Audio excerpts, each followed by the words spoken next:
El título de nuestro sermón de hoy, sí, se llama Más que vencedores. Más que vencedores. Y la razón por la cual he colocado este título es porque ustedes han visto la victoria de Cristo, han visto la victoria de Abraham. Y es una victoria impresionante, ¿verdad? Ahora vamos a ir meditando en eso, pero es una victoria asombrosa. Y por eso nosotros en Cristo somos más que vencedores, somos totalmente vencedores porque Cristo es un vencedor absoluto, es un vencedor de todo. De tal manera que ese es el título de nuestro sermón de hoy, más que vencedores. Ahora, cuando hablamos de la palabra vencedor, estamos implicando que hay un enemigo y que hay un conflicto. Entonces, ¿cuál es el enemigo? ¿Cuál es el enemigo que estamos viendo aquí en el pasaje que leímos el día de hoy? Es bastante fácil para nosotros ver que la causa de todo el conflicto de lo que sucedió entre los 4 reyes con los 5 reyes y la guerra que hubo entre ellos y el resultado de esa guerra es producto de el ego del hombre. Nos dice la palabra que habían reyes. ¿Y cómo es que una nación tiene rey? Pues una nación tiene rey cuando se hace más fuerte que los demás, ¿verdad? El que manda en una nación es el que se hace más fuerte y toma la autoridad de los demás en esta época en la que vivía Abraham. De tal manera que esa persona que era nombrada rey, por ejemplo, Kedorlaomer, que era como el más famoso, el que más nombraron, el protagonista, ¿él cómo llegó a ser rey? Pues él llegó a ser rey siendo más fuerte que todos los demás. Pero fíjense que no les basta ser más fuertes que todos los demás en su propio pueblo, sino que además ellos en su fortaleza militar y de pronto numérica fueron a otro lugar, como es el caso de ir a la ciudad de Sodoma, ir a la ciudad de Gomorra, y allí impusieron su poder. Impusieron su poder de tal manera que la gente de Sodoma y de Gomorra y las otras ciudades que están allí nombradas tenían que pagar a Kedorlaomer, tenían que pagarle unos impuestos. Tenían que pagarle para que él no los destruyera. Entonces fíjense que ahí está este hombre y luego esta nación que él representaba subyugando a otros pueblos. Eso no ha cambiado hasta el día de hoy. Hoy, ¿qué vemos nosotros? ¿Qué hacen los poderosos que están en nuestras naciones? Igual se hacen fuertes y abusan de su poder para sacar provecho para ellos mismos. ¿Y qué pasa cuando una nación se hace fuerte? No se conforma con ser fuerte, pero empieza a ejercer dominio sobre otras naciones y a buscar aprovecharse de esas naciones en forma egoísta para beneficiarse ellos solos. Esa es la historia que hemos visto en la humanidad. Entonces, ¿cuál es el enemigo? Voy a leerles un pasaje que está en Santiago, capítulo 4. Anoten, y si quieren busquen en sus Biblias para leerlo junto conmigo. Santiago, capítulo 4. Vamos a leer 7 versículos. Pero con la pregunta en mente, ¿cuál es nuestro enemigo? ¿Quién es el enemigo? Entonces vamos a responder esa pregunta. Dice Santiago 4, ¿de dónde surgen las guerras y los conflictos entre ustedes? ¿No es precisamente de las pasiones que luchan dentro de ustedes mismos? Desean algo y no lo obtienen. Matan y sienten envidia y no pueden obtener lo que quieren. Riñen y se hacen la guerra. No tienen porque no piden. Y cuando piden no reciben porque piden con malas intenciones para satisfacer sus propias pasiones. Oh gente adúltera. Noten aquí la palabra adúltera. Infiel a Dios. ¿No saben que la amistad con el mundo es enemistad con Dios? Si alguien quiere ser amigo del mundo, se vuelve enemigo de Dios. ¿O creen que la Escritura dice en vano que Dios ama celosamente al Espíritu que hizo morar en nosotros? Pero Él nos da mayor ayuda con su gracia. Por eso dice la Escritura, Dios se opone a los orgullosos, pero da gracia a los humildes. Así que sométanse a Dios. Entonces, ¿cuál es el problema entre las guerras, los conflictos nacionales, internacionales, locales? Es el orgullo de cada uno de nosotros que se ama a sí mismo y se quiere engrandecer a sí mismo y quiere disfrutar y deleitarse de la admiración de los otros, de la confirmación de los otros, de los placeres que dan las cosas del mundo, y aman esas cosas más, o amamos esas cosas más que a Dios. Todo el problema inicia en tu corazón y en mi corazón. Entonces, ¿dónde está nuestro enemigo? ¿Dónde está el orgullo? El orgullo está aquí, en nuestros corazones. Tu soberbia, tu orgullo, mi soberbia, mi orgullo, la soberbia y el orgullo de cada ser humano es el que hace que haya corrupción en Colombia, injusticia social, guerras entre nosotros y los vecinos por el orgullo nuestro, el orgullo de ellos, y así sucesivamente a nivel mundial. La Biblia nos enseña que solo hay una solución. Hay una sola solución. Y noten que esa solución viene de arriba. O creen que la Escritura dice en vano que Dios ama celosamente al Espíritu que hizo morar en vosotros. Pero Él nos da mayor ayuda con su gracia. Él gratuitamente da mayor ayuda.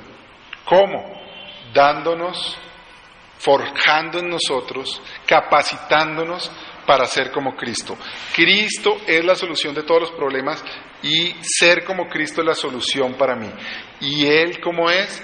Jesús mismo se define a sí mismo como manso y humilde. Aprendan de mí que soy manso y humilde. Cuando nosotros sometemos nuestra vida a Dios, cuando nosotros reconocemos a Cristo como el que manda en nuestras vidas y aceptamos la autoridad de Cristo en nuestras vidas, estamos dando el primer paso y estamos siendo humildes. La soberbia es decir, yo soy el dueño de mi vida, es mi vida y yo hago con mi vida lo que yo quiero. Pero cuando Dios nos capacita y nos da la fe, quebranta ese orgullo y yo ya no puedo decir es mi vida. No puedo decirlo porque no es mi vida. La misma Biblia dice que Jesús la compró con su sangre. Ya yo no puedo, con el Espíritu Santo dentro de mí, no puedo decir altanera y soberbiamente, déjenme que es mi vida. Sino tengo que someterme a la autoridad de Cristo en la Escritura, en las personas que Él coloca sobre mí en autoridad y en todas las formas y manifestaciones en que Dios hace presencia en medio de nosotros con autoridad. Por eso es que el creyente empieza a tener ese nuevo lenguaje y esa nueva forma de ver la vida y de expresarse. Él ya no está hablando de es que yo quiero, yo deseo, yo puedo, como lo hacen sí las personas del mundo, sino que empieza a hablar de si Dios quiere, lo que Dios dice, la palabra de Dios dice lo siguiente. Rigen su vida de una forma distinta. Eso es lo que empieza a hacer el Espíritu Santo en nuestras vidas. Entonces, como aplicación tenemos, y escuchen muy bien mis hermanos, muy importante, que nosotros como creyentes tenemos una lucha. Somos como Lot, que a pesar de que creemos en Cristo, muchas veces nos alejamos de Cristo por cualquier tentación humana. La tentación de Lot fue el dinero, la prosperidad, y se apartó del Señor, se apartó de la fuente de la provisión, de la fuente de la bendición, que era en el caso de Abraham. ¿Cuál soberbia tenía Lot? Vimos el domingo pasado, y esa soberbia de Lot y esa ambición de Lot hizo que se separara de la promesa. Igual nos pasa a nosotros hoy, hermano.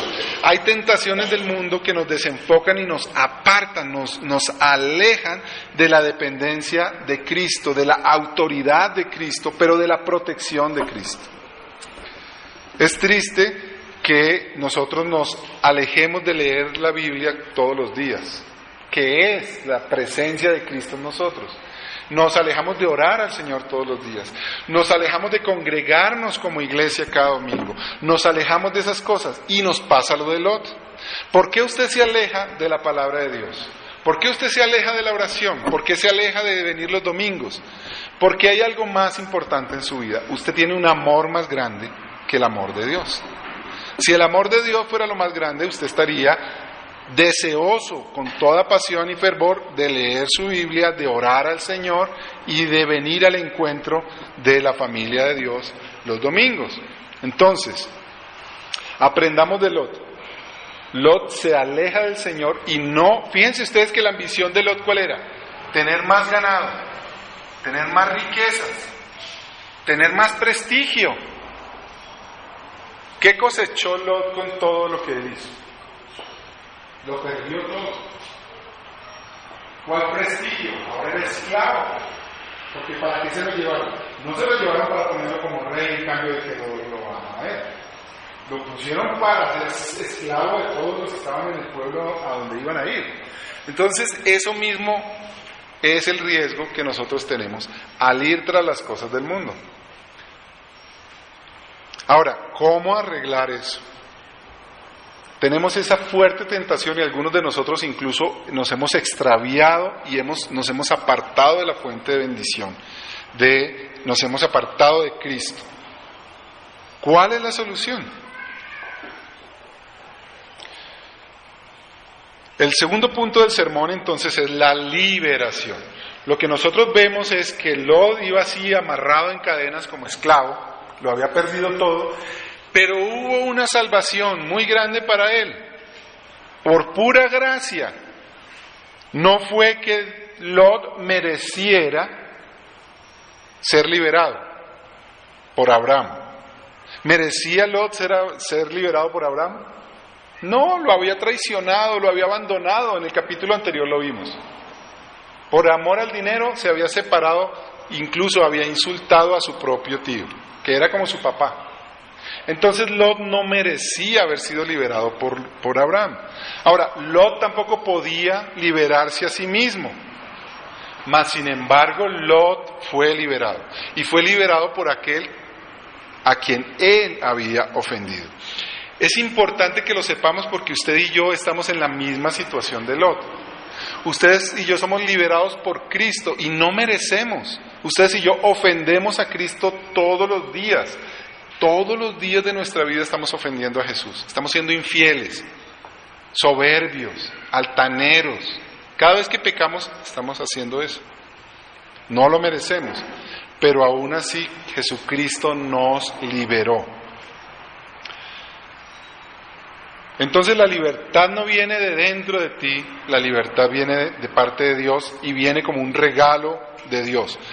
Segundo, debemos reconocer también que hay un poder sobrenatural. Ese no es un poder humano. Ni siquiera Abraham pudo liberar a Lot y a los que estaban con él por su propio poder. ¿Ustedes se imaginan cuánta gente fue vencida por estos 4 reyes? Muchos.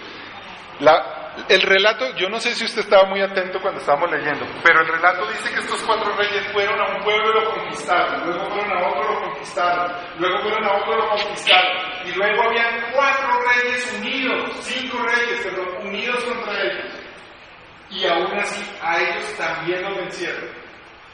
O sea, hubo 4 guerras seguidas, y Kedorlaomer y su gente vencieron en todas y cada una de esas 4 guerras. Y sin embargo Abraham con 318 personas,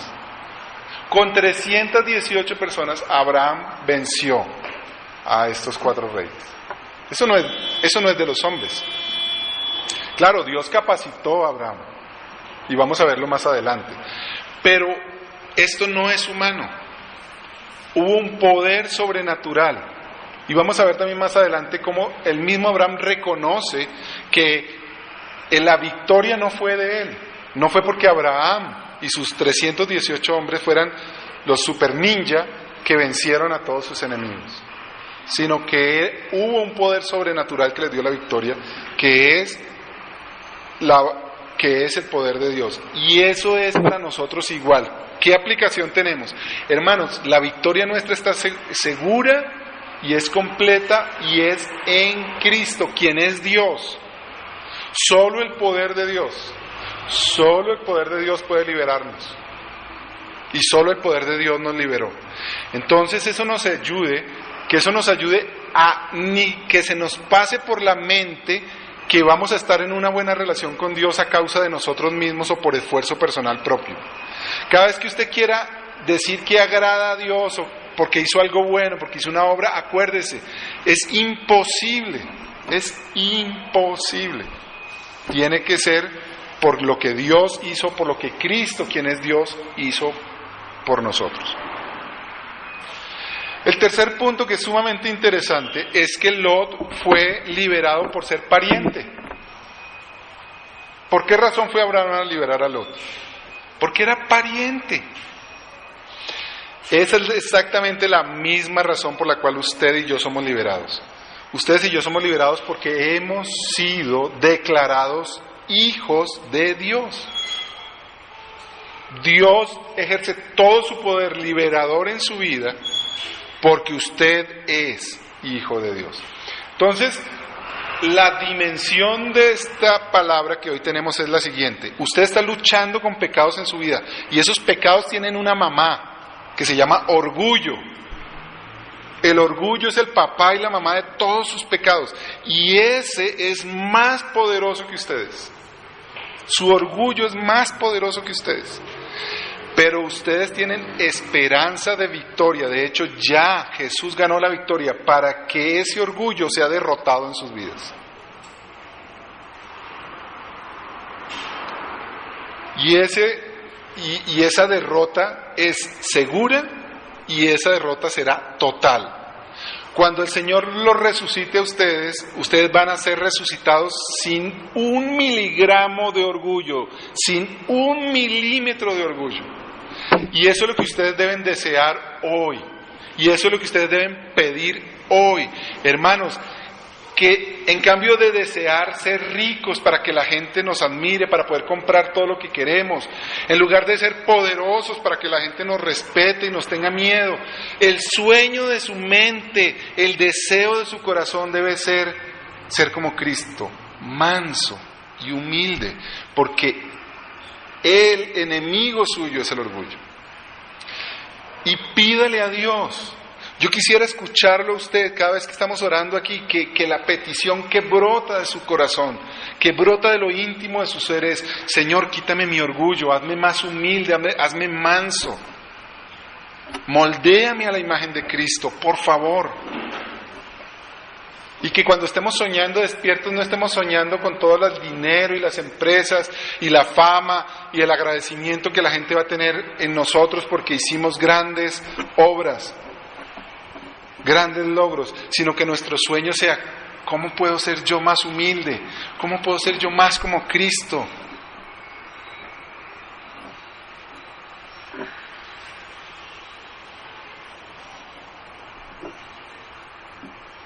El tercer punto del pasaje de hoy es la celebración. Entonces, hubo una guerra en la cual fue Lot esclavizado, hubo una libertad, pero ahora también hay una celebración. Entonces, como Cristo siempre vence, hay una celebración de victoria y hay que celebrar esa victoria. Noten ustedes cómo la victoria Dios la logra, pero Dios usa personas. Usa a Abraham y usó a estos 318 que estaban con Abraham.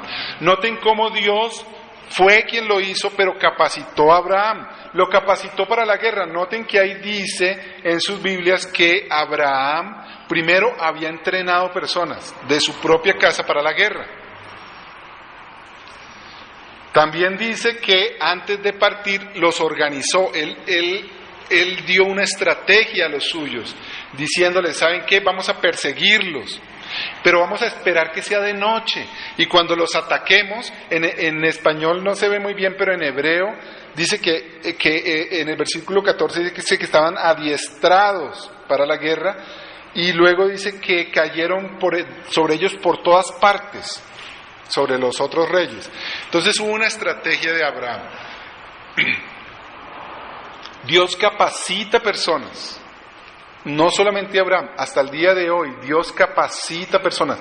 La iglesia es el pueblo de Dios hoy, así como era Abraham y su casa, el pueblo de Dios en su época, hoy es la iglesia.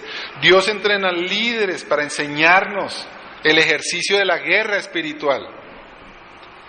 Los pastores, los ancianos, los diáconos, los líderes, los maestros de escuela dominical que algún día tengamos, son personas que Dios capacita para enseñarnos a nosotros y a nuestros hijos el arte de la guerra espiritual.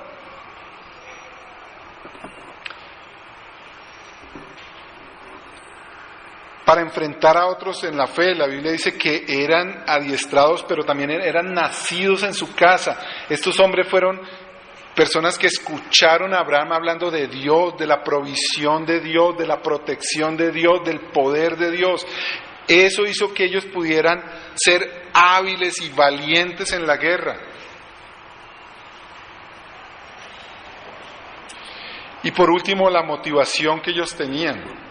Para ellos Lot no era indiferente, no era cualquiera, era de la casa. La motivación que ellos tenían era el amor, y esa es la misma motivación nuestra, hermanos. Aquí en la iglesia, no solamente Dios nos ama, pero nos amamos unos a otros y nos animamos unos a otros, nos consolamos unos a otros. Dios es Dios, pero Dios por medio de. Entonces la celebración que nosotros hacemos aquí cada domingo es tan importante, por eso, porque es la celebración de la victoria, pero es la forma en que Dios nos provee de las herramientas para la batalla, del ánimo y de la correcta motivación que es el amor en nuestras vidas, y también los unos animándonos a los otros. Ahora, ¿cómo es esta celebración? Fíjense ustedes que primero se encuentran con un personaje maravilloso que es el rey Melquisedec, que es rey de Salem. Salem es la palabra de paz. Entonces vemos cómo en la celebración ellos vienen a la presencia del sacerdote, que es sacerdote del Dios Altísimo, el Dios creador de todas las cosas. Aquí el nombre de Dios es importante. Aquí el nombre de Dios es el creador y el dominador, al que le pertenecen todas las cosas. Eso es lo que significa la palabra. Y él tiene un sumo sacerdote, es decir, su representante en la tierra, y su representante en la tierra es Melquisedec, y es rey de paz. Muy interesante que habiendo hecho la guerra y habiendo estado en un mundo de guerra, en una sociedad de guerra, cuando ellos llegan a donde el rey de paz. Si tú tienes paz con Dios, tienes paz. ¿Cómo es posible vivir con gozo y con paz en un país como Colombia? ¿Cómo podemos vivir con gozo y con paz en Colombia? Bueno, la respuesta es: nosotros como creyentes podemos vivir con gozo y paz en Colombia, un país lleno de conflicto, porque tenemos a nuestro representante, que es nuestro Rey de paz, que es Jesucristo. Noten que si nosotros tenemos a Jesucristo somos indestructibles. Supongamos que nos desplazaron. Nosotros podemos sentir el dolor y el desarraigo de ser desplazados, pero por otro lado podemos tener la paz y el gozo de saber que si fuimos desplazados fue porque Dios quiso que fuéramos desplazados. Y todas esas experiencias duras, difíciles, dolorosas, forman parte de la buena voluntad de Dios para nosotros, para formarnos, para hacernos humildes, pero también para bendecirnos. Porque la manera en que nosotros vivimos aceptando y gozándonos en esas dificultades, la Biblia dice que vamos a recibir una herencia eterna, incorruptible y que ninguna persona puede desplazarnos de ella nunca jamás. Entonces somos victoriosos, aún en una situación tan difícil como está en Colombia. Ahora supóngase otra. Llamamos al médico después de haber hecho la consulta de los exámenes rutinarios y nos dice, ¿saben qué? Usted tiene una enfermedad terminal. Arregle sus cosas, despídase de su familia porque ya usted se va. Para nosotros eso es victoria, porque vamos a ir a estar, no, cuando nosotros morimos, ¿dónde vamos? Al cielo. Entonces, esa no es una mala noticia. Yo le digo, uy, gracias doctor, que noticia tan buena, me van a dar vacaciones eternas. Y colgamos con toda la paz del mundo. Fíjense que hay victoria cuando nosotros tenemos al Rey de Paz con nosotros. No hay malas noticias, dice el salmista. ¿Por qué no hay temor de malas noticias para el creyente? Porque tenemos al Rey de Paz. Esa es la victoria sobreabundante que nosotros tenemos al tener a Cristo. Podría poner más ejemplos, pero vamos a dejarlo ahí. Pero el punto es que nosotros tenemos a ese Rey de Paz como lo tuvo Abraham. Y lo que vemos hacer a ese Rey de Paz es bendecir a Abraham. Y nosotros somos bendecidos con Abraham, somos bendecidos por ese sacerdote. Nosotros tenemos un sacerdote según el orden del Melquisedec, un sacerdote mejor que Melquisedec, porque nuestro sacerdote es Cristo mismo. ¿Usted se ha puesto a pensar qué significa que Jesucristo lo bendice a usted? Si Jesucristo lo bendice a usted, dígame qué le falta. Dígame algo que le puede faltar si Jesús lo bendice. ¿Qué se le ocurre a usted que le puede estar haciendo falta si usted tiene la bendición de Cristo? Nada, absolutamente nada. Eso es lo que está diciéndonos aquí el pasaje.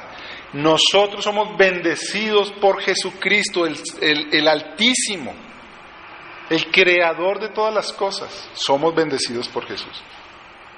Tenemos a Jesús también como nuestro aliado, como nuestro proveedor y protector, porque Él es el poseedor del cielo y de la tierra. Pero también nos dice otra cosa. Nos dice que nosotros no somos de este mundo.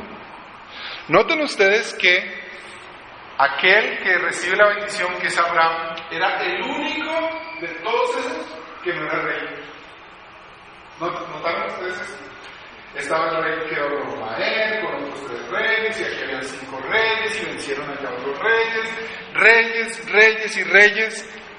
Y el único que no era rey, pero que tuvo la victoria sobre todos, fue Abraham.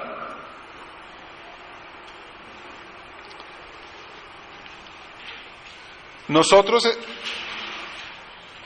al celebrar aquí el domingo, el culto al Señor, estamos reconociendo que estamos esperando la ciudad celestial. Lo que ustedes y yo estamos celebrando aquí es la victoria final, total de Cristo, pero ya la estamos viendo por fe. Todavía no se ha dado, pero la estamos viendo. Y la celebramos porque es tan segura, absolutamente segura, que nada ni nadie lo puede impedir. Por eso celebramos. Estamos celebrando la victoria de Cristo. Y eso nos hace entender que no somos de este mundo. Nosotros no somos de aquí. ¿Por qué es importante esta idea? Porque ustedes y yo vemos la gente que se pone feliz porque tiene dinero, la gente que se pone feliz porque tiene poder, la gente que se pone feliz porque tiene fama. ¿Y cómo hacemos nosotros? ¿Qué provisión nos da Cristo para que nosotros no vayamos tras esas cosas? Porque nosotros no somos de este mundo. Cuando usted diga, ay, yo quiero el dinero que tiene ese, usted diga, no, pues que yo no soy de este mundo. Uy, pero yo quisiera tener la fama como aquel. No, pues yo no soy de este mundo. Nos ayuda para batallar contra el orgullo y contra las tentaciones del mundo. Y no solamente a nosotros, sino a nuestros hijos. Miren, yo quiero que ustedes, los padres o abuelos aquí, utilicen un poder muy grande del Señor Cuando nosotros somos bautizados, cuando nuestros hijos son bautizados, lo que les estamos diciendo al mundo es que esos niños son especiales porque Dios los hizo nacer en un hogar donde reina Dios, donde reina Cristo. Pero eso tenemos que enseñárselo todos los días a nuestros hijos. Les tenemos que decir, hijo mío, tú fuiste bautizado. Tú perteneces a un pueblo que no es de este mundo. Cuando usted le enseña eso a su hijo, siendo él niño, cuando él entre a la adolescencia, usted va a tener una bendición muy grande. Porque cuando su hijo le diga, quiero salir a parrandear y a tomar trago con mis amigos, tú le dices, no puedes. Y él te va a decir, ¿por qué no puedo? Y tú le vas a decir, él dice, pero si mis amigos todos lo hacen. Y tú le vas a decir, sí, tus amigos todos lo hacen, pero tú no eres de este mundo. Tú no eres como ellos. Por eso tú no puedes ir a participar de lo que ellos participan. Si le hemos estado hablando de eso a nuestros niños desde que tienen 0, 1, 2, 3, 5, 10 años, cuando ellos entren en la etapa de la más llamada adolescencia y más llamada rebelión, nosotros no vamos a tener tantos problemas con nuestros hijos. Por lo menos no tanto como otros. Ahora, igual hay excepciones, pero por regla general eso va a pasar. Entonces fíjense que es una bendición muy grande cuando nosotros entendemos que no somos de este mundo y podemos vencer por medio de Cristo. Y cada domingo también venimos a celebrar la victoria sobre los enemigos, que todos han sido totalmente vencidos.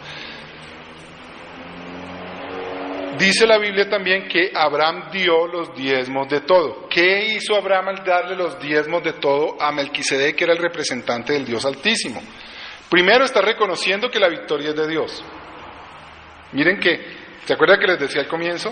Abraham reconoce que la victoria no fue por él, por sus habilidades militares o por la valentía y la habilidad de sus 318 esclavos, sino que era por Dios, y reconoce por medio de sus diezmos la victoria. Cada vez que usted está dando diezmos aquí, por eso lo podemos dar con alegría, con gozo. ¿Por qué? Porque estamos reconociendo la victoria de Cristo. Segundo, porque está agradeciendo esa victoria, está dando gracias. Y tercero, porque está adorando. Ningún ser humano se acerca a su Dios, cualquiera que éste sea, si sea un Dios inventado. Ustedes y yo de pronto en los estudios que hicimos de aquí, por ejemplo, de los chichas, al sol, ellos no iban a adorar al sol con las manos vacías, iban con oro, con ofrendas y demás. ¿Por qué? Porque en la mente del ser humano sabemos que no podemos ir a adorar a Dios con las manos vacías. Ahora, si eso hacen ellos con un Dios falso, pues con mayor razón nosotros con el único Dios verdadero. Entonces, cuando venimos con nuestros diezmos, venimos a reconocer que Él da la victoria, a agradecer la victoria, pero también es un acto de adoración al Dios verdadero. Otra cosa que vemos aquí en la victoria que está celebrando Abraham con Melquisedec y con los otros reyes, es que es una adoración de testimonio público. Los que no eran creyentes podían ver a los creyentes celebrando y dando las gracias al Dios que da la victoria. Los otros reyes, y fíjense que a ellos no les sirvió para nada. ¿Qué pasó después con Sodoma y Gomorra? Lo vamos a ver más adelante. Pero esos pueblos siguieron en perdición. Pero no pudieron decir que no habían escuchado del Dios Altísimo. Habían escuchado, por eso tienen condenación. Y por último es una adoración por medio del servicio gratuito. Noten ustedes lo que hizo Abraham como testimonio. No recibió ni una cinta de ellos. ¿Por qué eso es importante para nosotros hoy? Una forma en que usted rinde adoración a Dios y una forma en que usted sirve al Señor es ofreciendo servicio gratuito a las personas a su alrededor. Aquí, por ejemplo, estamos ofreciendo prácticamente gratis, o no prácticamente, es gratis el servicio que estamos ofreciendo de enseñar inglés. ¿Por qué? Estamos siguiendo la enseñanza de Abraham. Nosotros cobramos 5,000 pesos, pero eso no es por nosotros, es por la persona que nos cobra el salón. Es para pagar el salón, no es para nosotros, no es para los misioneros. Entonces nosotros estamos adorando a Dios, sirviendo gratuitamente a las personas a nuestro alrededor. Que eso también nos quede como aplicación hoy. ¿Cómo rinde usted adoración a Dios? Sirva a las personas que Dios pone a su alrededor y sírvalas gratuitamente, sin esperar nada a cambio. Entonces tenemos gran victoria en Cristo y es importante adorar a nuestro Salvador. Vamos a dar gracias a Dios por esa victoria y a disfrutar y a que nos ayude Él a disfrutar esa celebración de esa victoria. Señor, queremos reconocer que somos orgullosos, que somos adúlteros, que nos amamos a nosotros mismos más de lo que te amamos a ti. Confesamos nuestro pecado, Señor, y queremos pedirte que tú nos des gozo y paz porque tú nos has liberado por medio de Cristo. Te damos gracias por la libertad que tenemos de las consecuencias tan terribles de nuestro orgullo, porque ya esas consecuencias no están para nosotros porque Jesús pagó por ellas en la cruz. Pero además está la promesa, por medio de tu Espíritu, por medio de la palabra, por medio de la iglesia, que tú nos estás limpiando de ese orgullo.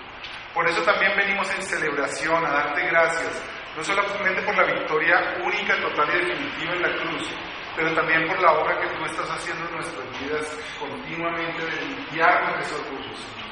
Pero también te damos gracias porque en la celebración te adoramos y te honramos a ti, que es justo que te estemos honrando y agradeciendo a ti. Señor, ayúdanos además a ir esta semana a servir gratuitamente y a enseñar a otros que están esclavos de su orgullo, que las consecuencias de su orgullo son terribles, que solamente hay uno que da la libertad, que es Cristo, y que ellos pueden creer en Cristo, entregar su vida a Cristo, quebrantar su orgullo y aceptar la autoridad de Cristo en sus vidas y que pueden venir a celebrar junto con nosotros. Te imploramos que nos uses para tocar la vida de otras personas, para que sean liberadas y puedan venir y estar aquí con nosotros celebrando este día de victoria y de adoración a tu nombre. Te lo imploramos en Cristo Jesús. Amén. Adúltera, infiel a Dios, ¿no saben que la amistad con el mundo es enemistad con Dios? Si alguien quiere ser amigo del mundo, se vuelve enemigo de Dios. ¿O creen que la Escritura dice en vano que Dios ama celosamente al Espíritu que hizo morar en nosotros? Pero Él nos da mayor ayuda con su gracia. Por eso dice la Escritura, Dios se opone a los orgullosos, pero da gracia a los humildes. Así que sométanse a Dios. Entonces, ¿cuál es el problema entre las guerras, los conflictos nacionales, internacionales, locales?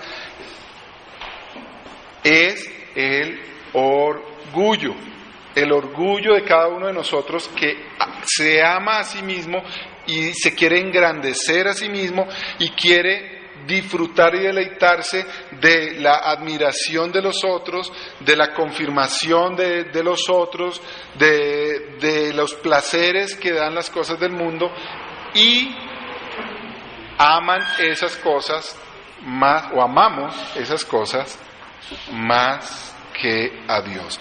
Todo el problema inicia en tu corazón y en mi corazón. Entonces, ¿dónde está nuestro enemigo? ¿Dónde está el orgullo? El orgullo está aquí, en nuestros corazones. Tu soberbia, tu orgullo, mi soberbia, mi orgullo, la soberbia y el orgullo de cada ser humano es el que hace que haya corrupción en Colombia, injusticia social, guerras entre nosotros y los vecinos por el orgullo nuestro, el orgullo de ellos, y así sucesivamente a nivel mundial. La Biblia nos enseña que solo hay una solución. Hay una sola solución. Y noten que esa solución viene de arriba. ¿O creen que la Escritura dice en vano que Dios ama celosamente al Espíritu que hizo morar en vosotros? Pero Él nos da mayor ayuda con su gracia. Él gratuitamente da mayor ayuda. ¿Cómo? dándonos, forjando en nosotros, capacitándonos para ser como Cristo. Cristo es la solución de todos los problemas y ser como Cristo es la solución para mí. Y Él, ¿cómo es? Jesús mismo se define a sí mismo como manso y humilde. Aprendan de mí que soy manso y humilde. ¿Y qué pasa cuando una nación se hace fuerte? No se conforma con ser fuerte, pero empieza a ejercer dominio sobre otras naciones y a buscar aprovecharse de esas naciones en forma egoísta para beneficiarse ellos solos. Esa es la historia que hemos visto en la humanidad. Entonces, ¿cuál es el enemigo? Voy a leerles un pasaje que está en Santiago, capítulo 4. Anoten, y si quieren busquen en sus Biblias para leerlo junto conmigo. Santiago, capítulo 4. Vamos a leer 7 versículos. Pero con la pregunta en mente, ¿cuál es nuestro enemigo? ¿Quién es el enemigo? Entonces vamos a responder esa pregunta. Dice Santiago 4, ¿de dónde surgen las guerras y los conflictos entre ustedes? ¿No es precisamente de las pasiones que luchan dentro de ustedes mismos? Desean algo y no lo obtienen. Matan y sienten envidia y no pueden obtener lo que quieren.